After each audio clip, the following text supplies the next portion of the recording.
퇴직이라는 말은 마치 바람결처럼 부드럽게 들리지만 그 안에는 계절이 바뀌는 듯한 적막과 외로움이 함께 따라온다. 매일 아침 알람 소리에 맞춰 일어나고 반복되는 하루를 살아내던 삶의 리듬이 어느 날 뚝 끊기면 사람은 생각보다 쉽게 흔들린다.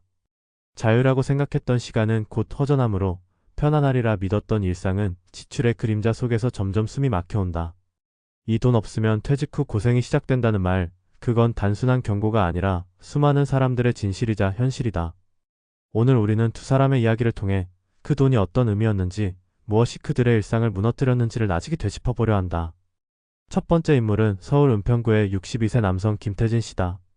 은행에서 35회를 일하다 은퇴한 그는 퇴직금과 약간의 연금, 그리고 젊은 시절부터 모아온 적금을 갖고 있었다. 내가 이렇게 일했는데 이 정도는 있어야지 하는 안도감이 있었고, 부부가 조용히 지내기에는 무리가 없을 거라 생각했다. 그러나 막상 퇴직 후의 삶은 생각보다 빠르게 균열을 일으켰다. 매달 고정적으로 나가는 관리비와 보험료, 처방약과 병원비, 손자 교육비에다 노후된 아파트 수리비까지 덮쳐왔다. 집은 있었지만 현금 흐름은 점점 말라갔고, 결국 작년부터는 월세 세입자에게 전세금을 돌려줄 수 없어 대출을 알아봐야 했다. 그가 가장 후회하는 건 퇴직 전 내가 쓸 만큼은 있겠지 하며 구체적인 계산 없이 막연히 시간만 바라보며 보냈던 나날들이었다. 그땐 몰랐어요. 시간이 많다는 게 축복이 아니라 부담이 될 수도 있다는 걸. 하루하루가 너무 길고 그래서 더 많이 쓰게 되더군요. 나가서 밥 한 번 사주고, 병원 가고, 손주 용돈 주고, 그렇게 몇 번이면 수십만 원이 훌쩍 나가요. 그런데 들어오는 건 없고요. 그때 깨달았어요.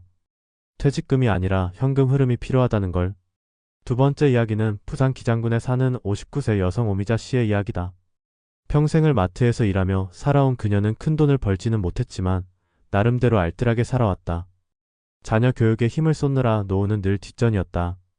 자녀 둘을 대학에 보내고 결혼까지 시키며 조금씩 마이너스가 쌓였다. 퇴직하고 나면 쉬엄쉬엄 알바라도 하며 지낼 줄 알았는데 현실은 그리 만만치 않았다. 나이가 들수록 허리 통증이 심해졌고, 구직 시장에서 60을 앞둔 여성에게 돌아오는 일자리는 거의 없었다. 결국 그녀는 퇴직 후 몇 달 만에 기초연금을 신청했다. 월 20만 원 남짓. 그것으로는 약값도 빠듯했다. 그녀는 말했다. 정말 부끄럽지만 가끔은 전기장판 하나 꺼내는 것도 망설여져요. 난방비가 얼마나 나올지 몰라서요. 그렇게 살다 보면 하루가 아니라 계절이 무섭게 다가와요. 겨울이 오면 가슴이 저려요. 너무 춥고 너무 조용해서요. 이들의 공통점은 단 하나였다. 퇴직 전에 이 정도면 되겠지라고 생각했다는 것. 그러나 삶은 숫자보다 훨씬 복잡하고 시간은 생각보다 더 길다. 우리가 노후에 정말 필요한 것은 막연한 희망이 아니라 구체적인 대비다. 어느 조사에 따르면 한국에서 은퇴 후 안정적인 삶을 유지하려면 최소한 일정 수준의 생활비가 필요하다고 한다. 하지만 그 숫자가 중요한 게 아니다. 중요한 건 그 숫자를 만들기 위해 무엇을 준비하고 있는가이다. 단순히 퇴직금으로 몇 해 버틴다는 계획은 너무나도 허약하다. 물가가 오르고 건강이 나빠지고 예상하지 못한 일이 언제든 벌어진다. 결국 노후의 진짜 무게는 돈이 아니라 준비의 유무에 따라 갈린다. 지금 우리 곁에는 김태진 씨처럼 돈은 있는데 돈이 없는 사람들이 있다. 오미자 씨처럼 일은 하고 싶지만 할 수 없는 사람들이 있다. 그들은 어제의 우리였고 내일의 우리일지도 모른다. 그래서 더 늦기 전에 통장을 들여다보며 우리 스스로에게 묻자. 나는 지금 어떤 삶을 준비하고 있는가? 지금의 이 돈이 내가 살아갈 나날들을 책임질 수 있을까? 적어도 매달 고정적으로 들어오는 소득은 있는가? 갑자기 병원에 가야 하거나 자녀가 도움을 요청할 때 꺼낼 수 있는 돈은 있는가? 단순히 모은 돈이 아니라 버틸 수 있는 돈, 지켜주는 돈이 내 곁에 있는가? 퇴직은 끝이 아니라 시작이다. 삶은 그 이후에도 계속되며 오히려 더 많은 시험이 우리를 기다린다. 돈이 전부는 아니지만 그 돈이 있어야 지켜낼 수 있는 것들이 있다. 존엄, 건강, 관계, 그리고 스스로를 위한 시간. 그 소중한 것들을 지키기 위해 우리는 지금 아주 현실적인 질문을 던져야 한다. 이 돈 없으면 고생이 시작된다는 말은 경고가 아니라 현실의 이정표다. 그 길에서 길을 잃지 않으려면 지금 이 순간부터라도 준비를 다시 시작해야 한다.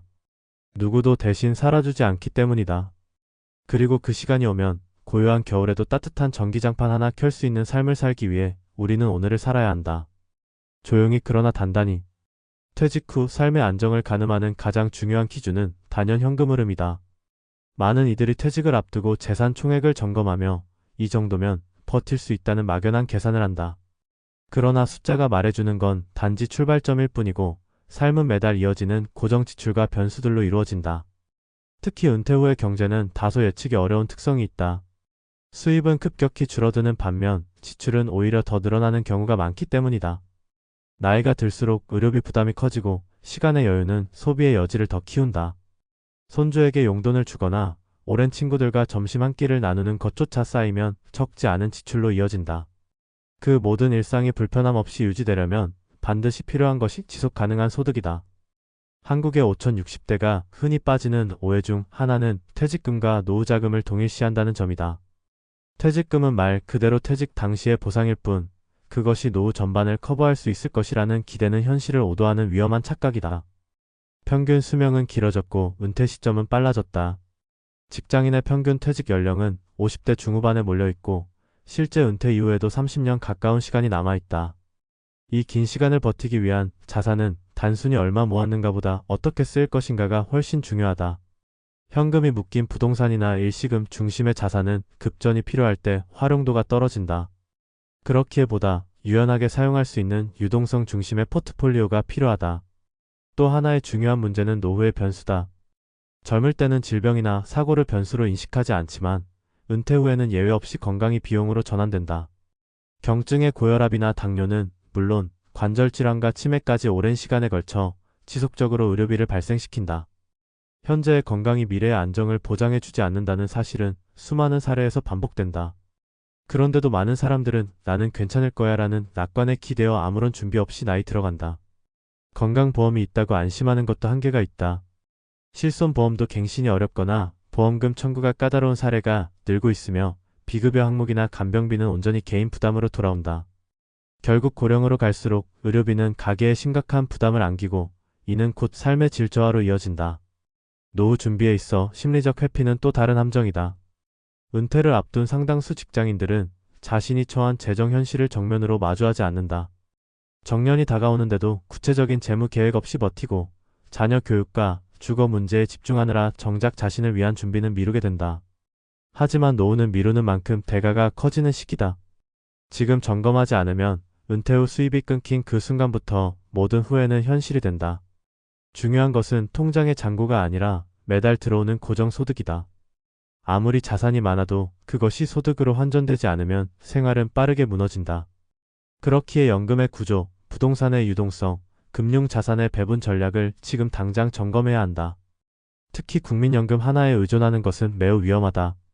현재 60세 이후 수령하는 국민연금은 기본 생활조차 충족하기 어려운 수준이다. 더구나 연금개혁이 진행되며 수령 시기와 금액의 변동 가능성도 상존한다. 따라서 국민연금은 노후의 보조수단이지 주소득원이 될 수 없다. 퇴직연금이나 개인연금, 임대소득과 배당소득 같은 수입원이 동시에 존재해야 비로소 안정적인 현금 흐름이 확보된다. 연금저축펀드나 IRP 계좌를 통한 절세형 자산 운용도 필수적이다. 이와 더불어 고정 지출을 줄이고 보험 상품도 재정비하여 필요한 보호만 유지하는 것이 유리하다. 고령이 되면 의료비는 오르지만 외식, 쇼핑, 교육비 같은 항목은 줄어들기에 지출 구조 자체를 노후에 맞게 재설계하는 지혜도 필요하다. 끝으로 중요한 것은 준비의 시점이다. 사람들은 흔히 퇴직 직전부터 노후 준비를 본격화하려 한다. 하지만 그것은 너무 늦다. 은퇴 준비는 최소한 50세 이전부터 시작되어야 하며 가급적이면 40대부터 장기적인 구조를 짜야 한다. 이 시기의 결정이 은퇴 후 30년을 좌우한다. 현재의 소비 패턴, 부채 상황, 자녀 교육 계획, 주거 계획 등 모든 요소를 통합적으로 바라보며 시뮬레이션을 돌려야 한다. 단기적으로는 안전자산 비중을 늘리고 중장기적으로는 인플레이션을 이겨낼 수 있는 수익형 자산을 확보해야 한다.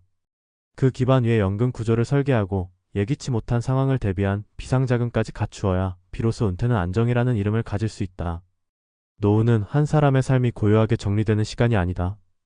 오히려 끊임없이 변화하고 새로운 변수들이 등장하는 매우 역동적인 시기다. 준비 없는 노후는 결코 평온하지 않으며 작은 병 하나에도 삶 전체가 흔들릴 수 있다. 우리는 더 이상 은퇴 후에는 줄이면 된다는 단순한 구호로 자신을 안심시켜선 안 된다. 줄인다고 해서 해결되지 않는 지출이 있고 준비되지 않은 상황은 더욱 큰 고통으로 다가온다. 따라서 지금의 시간은 자신을 지키기 위한 마지막 기회다. 버틸 수 있는 구조, 지켜줄 수 있는 돈, 그리고 변화에 대처할 수 있는 유연성. 이 세 가지가 노후를 위한 진짜 자산이다.